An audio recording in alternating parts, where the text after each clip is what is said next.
The Washington Mystics have shifted their roster drastically over the past few seasons. The departure of Ariel Atkins sees them with no remaining players from their championship roster in 2019. They've clearly turned a new leaf in the US Capitol, with 4 picks in the most previous draft, including 3 in the top 6. With 9 of their 12 players born this millennium, you'd think there's still uncertainty around the roster, but they're already establishing a playstyle with their core. Don't blink. The Washington Mystics are building something.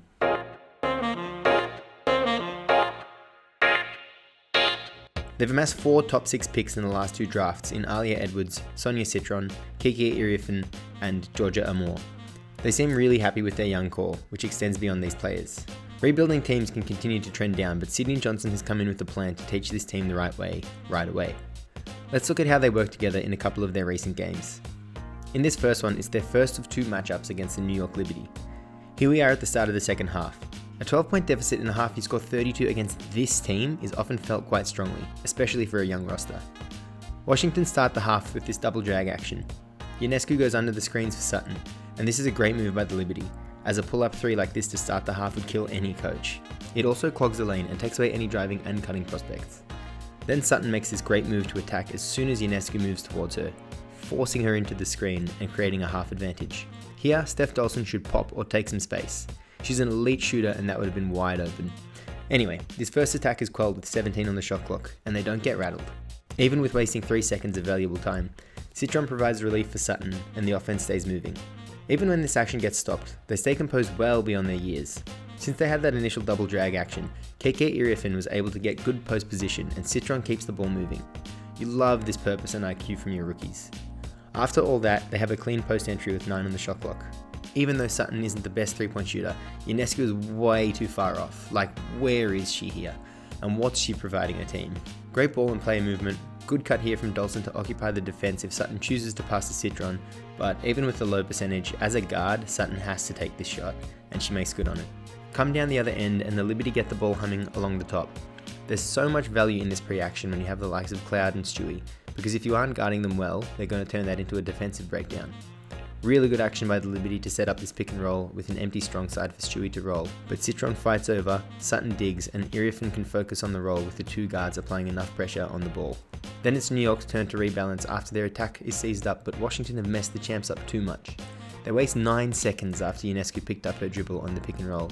Credit to Leonie Fabish, she attacks a fault in the D, but the Mystics are on a string in this late clock action, as Brittany Sykes is there to help with Dolson pinching in.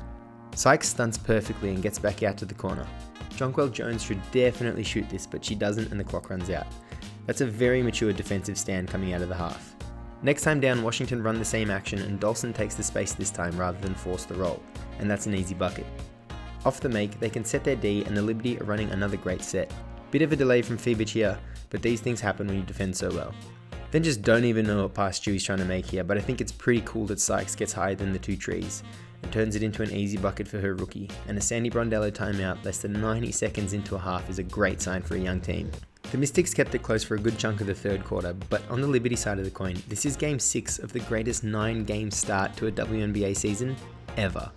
The fact the Mystics could play the game on their terms for stretches is a great sign for them and Coach Johnson. In the 2 teams' next meeting, the Mystics got to their stuff early, ending the first quarter on a 12-4 run. Let's start with this great heads-up play from Jade Melbourne.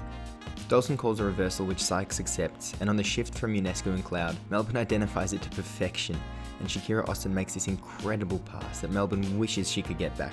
But that's amazing IQ and synergy from the Mystics. Next play down and they're in horns, and Melbourne lulls Ionescu into the Dolson screen, which she rewards with a gorgeous pass and causes a breakdown which might be the cleanest look the Mystics will get all season. Here the Liberty elect another very good action. Ball goes side to side to open up a post entry for Jonquel, but the Mystics are on a string and Jonquel needs to re-establish her momentum after the catch. Then the Mystics stick with their assignments. Iriafen holds off Jonquel, Emily Enksler helps from the correct side and is right on time, dictating Jonquel's post move for her, where she definitely gets away with an offensive foul. Great composure from Washington, coming down efficiently in transition, and you love your rookie going straight at Stewie for an and 1. Great pressure by Washington, and their structure forces this loopy pass to Maureen Johannes. As soon as Melbourne bit on the fake, everyone and their dog knew Johannes was putting this up. Melbourne did a good enough job to recover and contest, and the Mystics are just too structured and comfortable here, so they're prepared to rebound the miss. They've now fully established this game on their own terms. That's so impressive. The Liberty come down here and the Mystics are just glued to their assignments. So much space for New York to operate with Ionescu flying off these screens, but there's no switching and Citron stays on her. Fights over this screen again and Iriafen contains well with Sutton tagging Stewie and remaining one step away from Johannes. Ball goes to the corner and look at how structured and balanced Washington is here, and where the ball is. This is the sort of stuff you expect from a team that's comfortably in the playoffs. Ball goes back to the top and the Mystics shift on a string. Second pick and roll doesn't really work with Sutton, Edwards and Engsler taking away the ball and the big.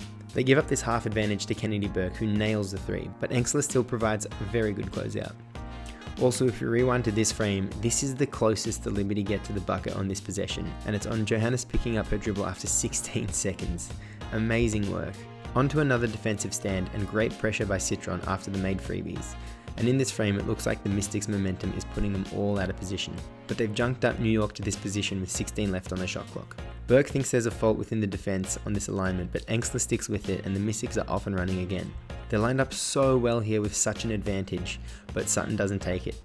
Instead they get into a really good action, and who else but Engsler, who won the coach's award with this first quarter, for finding this opportunity for Iriafen, who makes good on both free throws.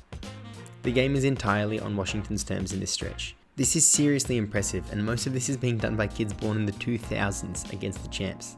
Again, this is game 8 of the greatest 9-game start in WNBA history. Let's fast forward to a less formidable opponent, the Connecticut Sun. I just wanted to use this as a caricature of how different the Mystics looks when they aren't coming up against the league's best team and getting into their comfort zones a bit easier. Out the gates, the Sun run a really good play. Good movement, good alignment, met with great one-on-one defense by all 5 Washington Mystics. Bria Hartley does take a pretty weird shot here though. Down the other end, Washington run this very involved play. Sykes gives off to Citron who gets a really solid screen from Dolson, but the Sun swarm her really well because Sutton is just way out here doing God knows what. Anyway, on the kick out, Hayley Peters just hides behind Iriafen, and that's a really nice pass from Sutton for an easy bucket. Sun runs strong here and Marina Mabry weaves through the screens. She maintains a half advantage before a great screen from Tina Charles that takes Sykes out of the play. But this current Mystics alignment is perfect. Taking away the drive, but still close enough to the kick-out 3. Iriafen just walls up Mabry, but good pass out to Peters, who Dolson does a pretty good job of moving with. Then the ball is back out here with no momentum for Hartley and 7 on the shot clock. This is a great quick hitter. Compliments to another great screen from Dolson, Citron's 3-point shooting ability, and Sykes is aware of how the court is mapped out, turning this into free throws. On this sideline at a bounce play after a timeout, the Mystics have good pressure all around and junk up the Sun before the entry to Charles. Then the scout is run to perfection, with Melbourne blitzing as soon as Charles makes that power dribble to the middle. Also, you love the young fella Iriafen identifying it and calling it out.